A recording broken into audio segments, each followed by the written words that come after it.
Hi guys, it's Rodney back here again and welcome back to my YouTube channel. So for today's episode, it's going to be a very interesting one because I have a very good friend and more importantly, my boss, JNA Jervis here today. Hi guys, hi. You know right, Rodney, every time when you ask me out for a shoot, I know something is not good is going to happen.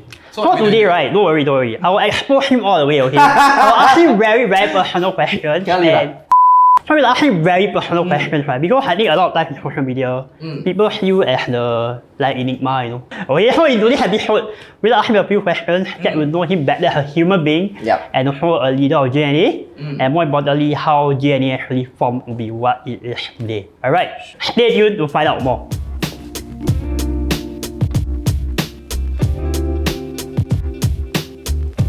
Okay bro, I think in terms of social media presence, you definitely got more than me now. But maybe just do a short introduction about yourself. Can, okay, so I'm Jervis. I'm 25 this year. Have been in the real estate business for I think 4 years. And JNA was founded in the year 2017-18. So the first question we're going to have for you, right, is that, so what triggered that move? I didn't join real estate halfway through law school, but I joined real estate even before entering business school. After ORD, I immediately took the exams. So I remember there was one time my father was driving me home. Okay. Then he told me this in the car. He's like, you know, got this guy in the industry, he only 26 years old, he owned one Maserati and 3 property. Then I'm like, bo tio leh, why count like, why corporate cannot do that, right? Okay, so I said, okay lah, I just try it out lah, you know, for fun. I really never expected myself to do real estate because as you know, my parents are real estate agents. I don't want their job. I don't like it, right? Okay. And in my whole generation, right, no one is a lawyer. So I went in wanting to just pay off my school loans because then I was honestly thinking about financial advisory or real estate. Your motivation behind joining real estate was pay off school loans, money lah. And I failed 9 startups before that. I joined real estate. Wow. So ever since the age of 18, I started 9 businesses, and it's legit businesses, not like the kind of blog shop, right? Okay. I really went to meet investors. I had digital marketing agency, I had tuition agency, and all failed. So I told myself, wow, in this case, it's either I become fund manager or I just try one more time being self-employed. Because you know me, my personality, I cannot be combined. So being corporate is not really me. Yeah, I have to agree with that. I mean, Jervis is a very dynamic person. So I mean, dynamic, right? He really needs to be out there talking to people, and I think he really likes to engage with guys. Yeah. So that's what makes JNA a little bit more special because Jervis is always on the ground. Yeah. So you were saying that your dad is a real estate agent. My mom also. Wow, okay. I love how many. My dog also. But yeah, so let's talk about your parents, right? Yes. Yeah, so your parents are real estate agents and I didn't know until I joined. So even back then, I also thought that, I mean, Jervis 过得好就是爸爸妈妈帮的啦。对。Yeah, so I think that's what a lot of people think. I mean, just be honest here, right? How big of an influence it played and how much they help you in terms of sales, the prospecting, or everything like that? It's definitely fair for other people to have the judgment that because my parents are in the industry, I do well. And I must say, I'm very thankful for my dad, specifically. Okay, my mom is in the industry because my mom is a housewife lah. So taking a license and just, you know, support my dad sometimes is okay. So did my dad play a part in my success?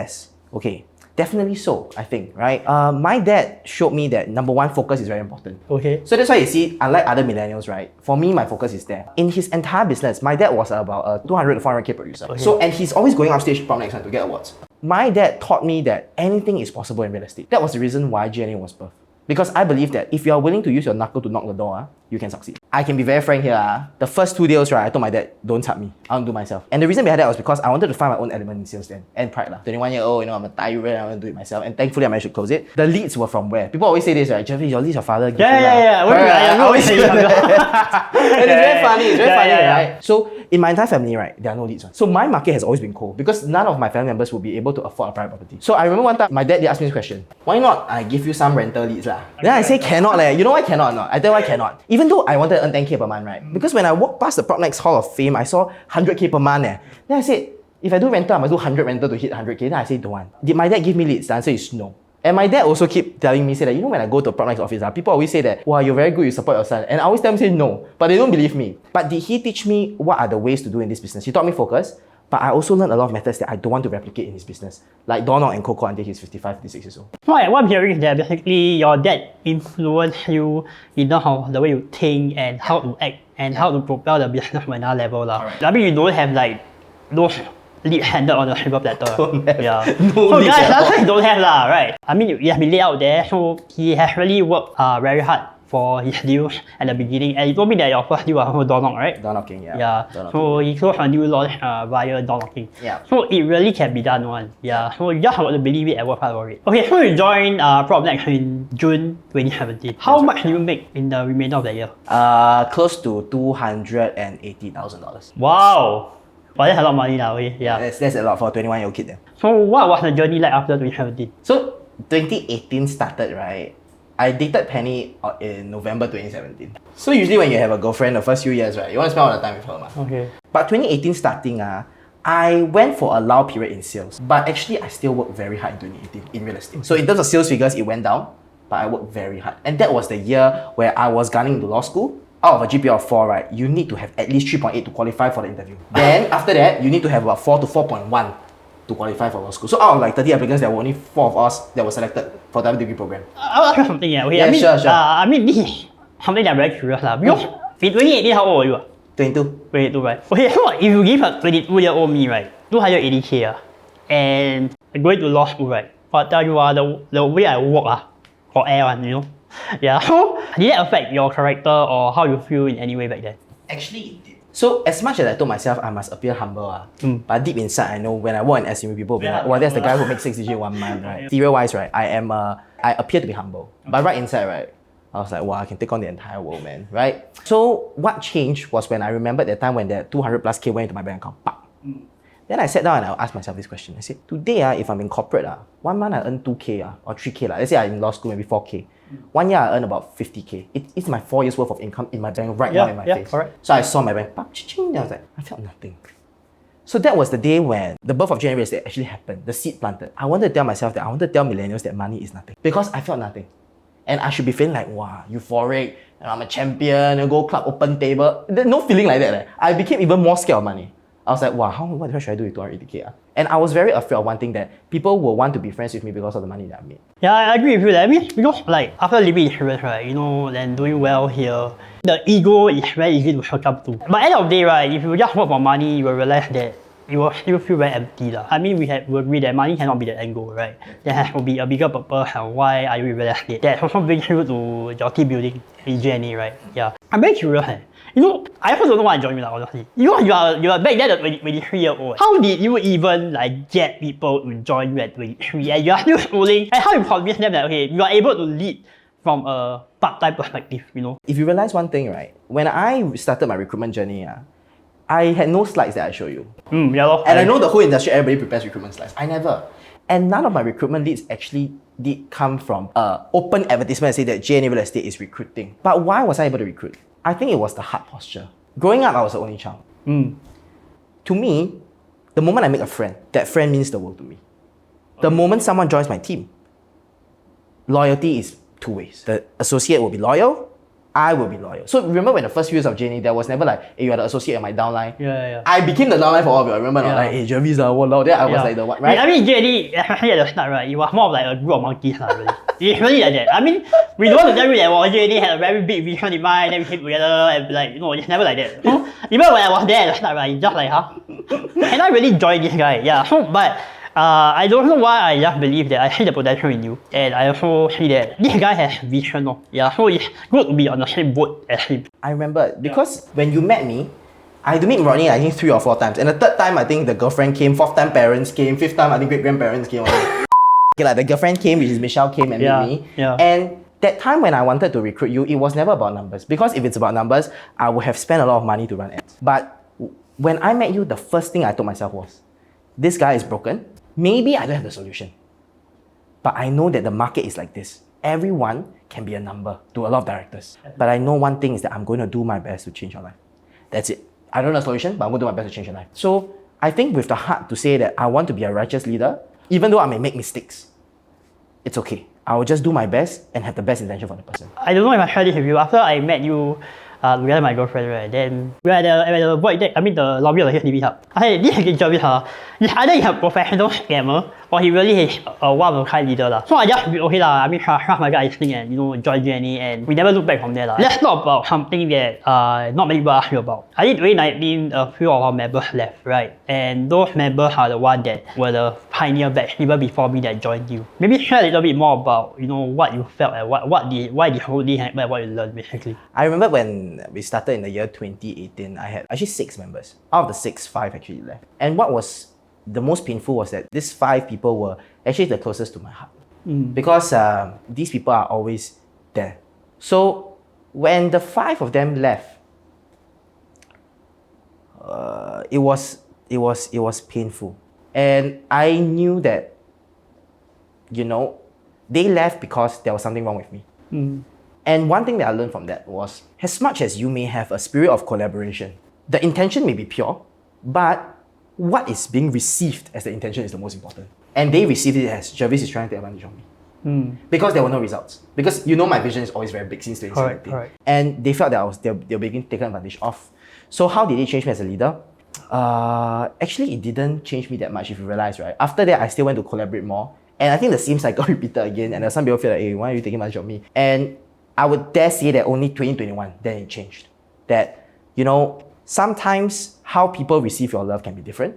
And you cannot impose your belief system on other people. Nobody's perfect, right? So have you made thought that at 22-23, it was also a journey of leadership for you and also that things that you might not have known or might not have done a certain way?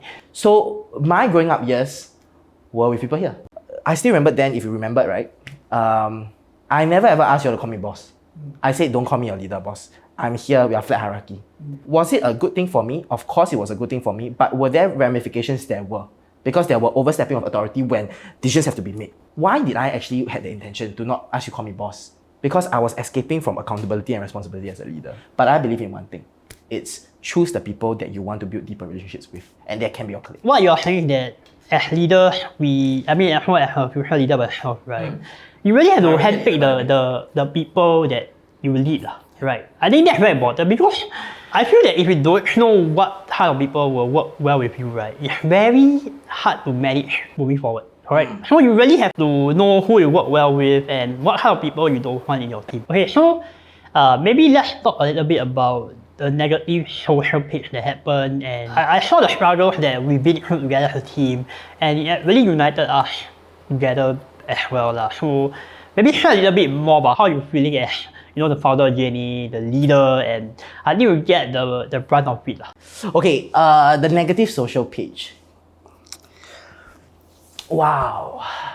I've never ever responded to this before, but I recall when the pitch first came out, I was doing a home tour with Emmanuel, and then Penny's face suddenly changed. I know Penny one. The moment her face changed, I can see whether it said shit happened or nothing happened. Then suddenly her face changed. That's what happened. She's like, never mind, it's okay. Don't tell you first. I'm like, huh? What's so serious, right? Then she showed me. I would really dare say that the first moment when I saw it happen, I was devastated. Do you know why? Because nothing on it was true.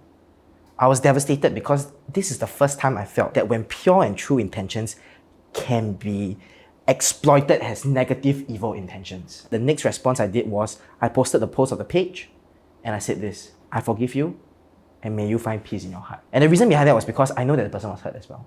And people around me all tell me, they all say that you got to sue that guy, you got to go and take him out, beat him up, we're going to beat him up. That day was the day when all the leaders came in, and I was very touched, right? And we all said about these things, but I decided to forgive. Of course, with the help of wise counsels and my pastors in church, right? But I said, I got to forgive then. And that was the biggest turning point in my life. Because I remembered that if anything negative, even if it affects my personal reputation, it will just take me maximum 3 hours to forget about it. And now, it doesn't affect me a single bit. But I would understand why the person would have done that. Because in the year 2020, RA's exams no longer was in like February, June, and October. It kept getting postponed, and people didn't have jobs because of that. And then you remember me, I housed the whole office to like, when if you want to come in, of course not during lockdown periods, right? Yeah, not lockdown periods, I say if you want to come in, you can come in sometimes, you can work sometimes, and I took responsibility over their lives. But I guess they didn't see that, but they say that, you overpromised but under-delivered. And that's why the entire thing came about. Okay, firstly, of course, the culture lah. Because when the people get more, right, and people are always trying to vie for attention. Because of the way they think, they might also compete internally in a very unhealthy way. You know, as a leader, a lot of people ask you questions every day. What's your time every day? How do you manage that? Because I feel that one major consequence of not managing that area well, right, is to have people that is feeling salty or like negative because they cannot get attention. What do you learn from this whole episode? The biggest thing I learned about is this. As a leader, I have to respect and love my people unconditionally, but I do not have to work based on people's approval. If I have a vision, I'll go for it. And if the vision I know is righteous and is a vision that is for the people, I'll go for it. And no matter who tries to put me down, they're not going to do so. Practically speaking, this is something that no one ever heard before. These are all the secrets out. I'm going to share the secrets out here because I think it's a good platform for me to share. I have a whole list of A, B, C, D players. So as the person performs better in terms of the mindset and the willingness, he'll be promoted to a B or A player. My CD players will require my time. I give the least time. You know why? Because a lot of times people do come to the boss and the leader for attention because they want to feel good. So they want to have a pep talk. And after that, they forget and they go back and they don't do anything. And my A-B players requires more time from me to hone from maybe a $500,000 producer to $1 million producer. And these people are always at the top of my head. So by having the A, B, C, D players, I prune away people who are not as strong. And this was actually a concept shared with me by the CEO of, I wouldn't name which company. I wouldn't name which company, but it's a CEO that is a millennial as well actually. Inventing one of the best chips in Singapore, right? And he told me this, that you have to prune your team. Yeah, I also agree lah. Because at the end of the day, whether or not, you are always the prime mover of your life. I mean, as much as, Jervis as a mentor will be able to guide you, but 80% is really your willingness. Okay, so the next question I have for you, right, is with regards to Penny lah. So Penny is working very closely with you in JNA Media Group, right? So it has been like that for a while already, and a lot of people say you don't eat where you sleep, right? You don't date in the workplace. So what are your thoughts on this relationship and your relationship with Penny and JNA Media Group? One thing that I think is really true is that you do not date people in your workplace. But for me, it was different. I brought her into my workplace. You know what I'm saying? So I did this actually out of love for Penny. But I remember when Penny was in SMU, when I first dated her, she was not doing extremely well academically. She was feeling lousy about herself. She really did not feel that she saw value. So I created JNA Media Group so that she could find a place and a purpose in life, right? And that workplace was actually created for her so that she don't have to be worried about what should I do when I graduate. Do we quarrel? Of course, right? The reason why I sold my Maserati is because we quarreled. Why? In the car, when the exhaust is so loud, we can't talk. So she'll be like, I can't hear you. I'll say, I can't hear you. They say, I also can't hear you. Then, wow. So it was a very tumultuous relationship. Why are we still carrying on? And I'm planning to get married to her next year. Why? Honestly, it's very practical. Okay. Then after that, I'll tell you what's the real reason. Okay? But the practical reason is because my money all is managed by her. Okay. How many? Well done, good job. Also, like if today she leaves the business, right, JNA Real Estate is gone. But the answer from my heart is this. She has seen me through a lot of shit, right? She has cried for me before when she saw things happen in the team, and she gives me that emotional support that I require to do what I do. Being my partner is not easy because when I have all the negative energy sucked in, negative energy does go to my partner. So there are times where I just flare out at my partner. And she's just accepting it, right? But now she knows how to flare back. So she evolved already. And one thing for me is that working together in the workplace is definitely possible because I have positive role models in my church where I see pastors and their wives working together. To me, a partner is someone that makes you a better person. But working together has been a joy. I get to see her every day, but coming together, there's no quality time when we work in the office. So every Sunday is booked. I'll date her. Or she will date me. Yeah. I think instead of like thinking that what might happen, I think you are also very blessed to have Penny and Penny as well will have you, right? Because I think your characters are really suited for each other, and being able to work with each other every day instead of thinking like what might happen is really a blessing. Okay, so now let's talk about JNA, right? Sure. Yeah. What's your plan for the team in the next 5 to 10 years? I would not lie to you that my vision gets challenged every day, especially when good things and bad things happen in the team. And our mission is to serve with the highest level of integrity and to ensure operational excellence in our clients' real estate journey. To me, integrity is extremely important. Integrity is a very loosely used word. And integrity does not only mean being truthful, but it also means honoring your word as a person. So why is integrity important to me and why I want to work on that with the team is because I believe that the real estate market has to change for the 21st century. I don't like the fact that in this business, there are still a lot of individuals who are not ethical and have no integrity and are serving customers because they are misusing their trust. And I say that with conviction. And I'll spend my entire life trying to change that. So that's number one. Number two, operational excellence. I realize one thing is this. A lot of agents are not investing the time, effort, and brain power to help the clients invest and sell the property. And I don't like that. And the reason behind that is because it's someone's home. It's someone's money. How can you treat it lightly? So what is the vision for JNA in the 5, 10, 20 years, right? I wouldn't give you a specific year because I know that eventually it will succeed. It's how motivated I am, how aligned the team are and when we reach there. But this is my life's purpose. Are we ready now as in JNA Real Estate? We're not. But are we going to be ready? Definitely. I think it's my first time hearing all of this. I know. Yeah, so it's very interesting. Yeah, I think you have very big dreams for the team as well. It's true. Okay, so the last question, right? Sure. Yeah. What advice do you have, right, for young aspiring leaders who want to be a leader like you and build teams? Being a leader is not easy. I just got to be upfront with all of you. You have to be able to go through heartbreaks. You have to be able to accept that there may not be reciprocity sometimes. So you need to have a big calling and purpose and build the right foundations. And what is the right foundation? Is when you truly feel and you want the best interest at heart for your people, and when you are righteous as an individual, which is not easy, and most importantly, you are willing to serve your people. So just a short answer. Be intentional to your people and have the best interests and intentions for them. And you cannot do it for the money. You cannot do it for the money. And even though it's very cliche to say don't do it for the money, you know why? Because if you do it for the money, the moment you have the money, your leadership journey is not going to sustain. And it's going to break down. So we have actually come to the end of this video. So thank you for Jervis for being here, right? My pleasure. A lot of things that he shared with me for the first time I've been hearing it. So it's also something that, wow, it really blew my mind. But anyway, if you like the content, do consider subscribing, hit the like button as well. And if not, I'll definitely catch you next time. Alright, see you guys. Bye-bye. Bye.